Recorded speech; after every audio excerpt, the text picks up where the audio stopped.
Presiding افسر نے اپنے اختیارات استعمال کرتے ہوئے وہ جو 8 ووٹ تھے وہ مسترد کر دیے اور اس کے نتیجے میں صادق سنجرانی صاحب جیت گئے، اور اس کے بعد جو ڈپٹی چیئرمین تھے حکومت کے مرزا محمد آفریدی، وہ بھی مولانا عبدالغفور حیدری سے جیت گئے۔ اب اس وقت تک پی ڈی ایم جو ہے وہ بالکل یکجا تھی۔ کچھ دنوں بعد یعنی اب ایشو یہ تھا کہ قائد حزب اختلاف کا انتخاب ہونا تھا، اس میں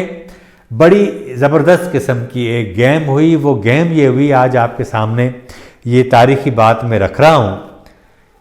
جس دن چیئرمین سینٹ کا انتخاب ہوا، اس کے دوسرے روز پرائیویٹ ٹیلی ویژن چینل کے ایک اینکر کے اسلام آباد کے گھر ایک ڈنر کی دعوت تھی، جہاں پارلیمنٹیرین کی ایک بڑی تعداد مدعو تھی۔ چیئرمین سینٹ بھی وہاں آئے ہوئے تھے، مسلم لیگ نون کے جو سینیٹرز ہیں وہ بھی تھے، اور ذرائع ہمیں یہ بتاتے ہیں کہ وہاں جنہوں نے یہ کیمرے برآمد کیے تھے، مصطفیٰ نواز کھوکھر صاحب اور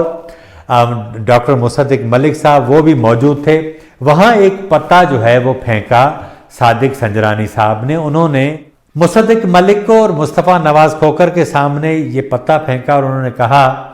کہ اگر آپ کو لیڈر آف اپوزیشن کی سیٹ چاہیے تو میں آپ کو 4 ارکان کی حمایت دے سکتا ہوں، وہ حمایت لے کر لیڈر آف اپوزیشن کی نشست لے لیں۔ اور چند ہی دنوں بعد یہ جو صورتحال پھر ہم نے دیکھی کہ جب شہری رحمان یوسف رضا گیلانی کے ساتھ چیئرمین سینٹ کے جو دفتر ہے وہاں آئیں، تو ان سے جب صحافیوں نے پوچھا یوسف رضا گیلانی صاحب سے کہ آپ کو کتنے لوگوں کی حمایت ارکان کی حاصل ہے، تو ان کی جو باڈی لینگویج تھی اس سے واضح پتہ چل رہا تھا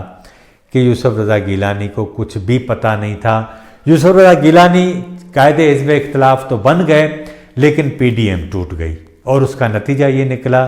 کہ پھر پی ڈی ایم کی تحریک میں بھی وہ دم خم نہیں رہا، اور پیپلز پارٹی کو نہ صرف پبلکلی لیکن اندر سے بھی شدید تنقید کا ان کی قیادت کو سامنا کرنا پڑا۔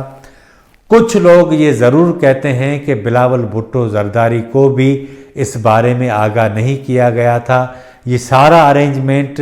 سیکنڈ لیئر سطح پر کیا گیا۔ جب یہ معاملہ ہو گیا تب بعد میں ان کو پتہ چلا کہ باپ کے 4 ارکان کی حمایت لے کر یوسف رضا گیلانی کو قائد حزب اختلاف مقرر کرایا گیا۔ لیکن اب جو صورتحال ہے وہ بڑی چینج ہو گئی ہے۔ یہ آرمی چیف کی جانب سے جب D G I S I کے لیے ندیم احمد انجم کا نام دیا گیا، پھر اس کے اوپر عمران خان نے جو ایک طویل وقت لیا، اس کے نتیجے میں دونوں سویلین فورسز اور عسکری جو ادارے ہیں ان کے درمیان جو گیپ بڑھا، اس کے نتیجے میں ہم نے دیکھا کہ لیفٹیننٹ جنرل فیض حمید کے اوپر جو سیاسی جماعتیں ہیں ان کی تنقید بڑھ گئی، خصوصاً مریم نواز نے بڑی ٹکا کے اس ساری صورتحال پر تنقید کی۔ اب اپوزیشن کی جو جماعتیں ہیں اس کے اندر ایک نئی تبدیلی آئی ہے، وہ یہ آئی ہے کہ سید خورشید احمد شاہ جنہوں نے 2014 کا جو دھرنا تھا اور اس میں میاں نواز شریف کی حکومت بچانے میں اہم کردار ادا کیا تھا، وہ 2 سال بعد اپنی جو ہے وہ ضمانت کے بعد اب رہا ہو گئے ہیں۔ مولانا فضل الرحمان بھی چاہتے ہیں کہ Peoples Party P D M کا حصہ بنے۔ ہمارے ذرائع یہ بتاتے ہیں کہ خورشید شاہ صاحب کی بھی کوشش ہے کہ پی ڈی ایم ایک بار پھر یکجا ہو جائے، اے این پی بھی یہی چاہتی ہے، اور نون لیگ کو اب بنیادی طور پر جو ہے وہ ایک ٹرسٹ کا ایشو ہے، اگر وہ بحال کر دیا جائے تو صورتحال واپس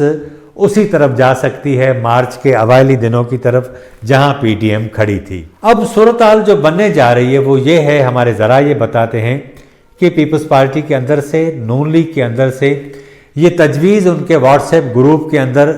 سرکولیٹ کر رہی ہے کہ صادق سنجرانی کے خلاف تحریک عدم اعتماد لائی جائے ایک بار پھر۔ اس کے لیے ایک بڑی جو ہے وہ زبردست قسم کی دلیل موجود ہے جس میں منطق بھی نظر آتی ہے، وہ یہ ہے کہ پچھلی بار بھی جب صادق سنجرانی کے خلاف تحریک عدم اعتماد آئی تھی تو خود اپوزیشن کے لوگوں نے دغا بازی کر کے صادق سنجرانی کو ووٹ دی اور وہ تحریک عدم اعتماد ناکام ہو گئی۔ اس بار کیونکہ ان دنوں جو D G I S I صاحب تھے، یہ ساری جماعتوں نے یہ الزامات ان کے اوپر لگایا کہ یہ سارا بندوبست انہوں نے کیا۔ اس بار کہا یہ جا رہا ہے کہ آئی ایس آئی کے اندر جس طرح کی صورتحال بنی تھی، پھر جو تنقید ہوئی سیاسی جماعتوں کی،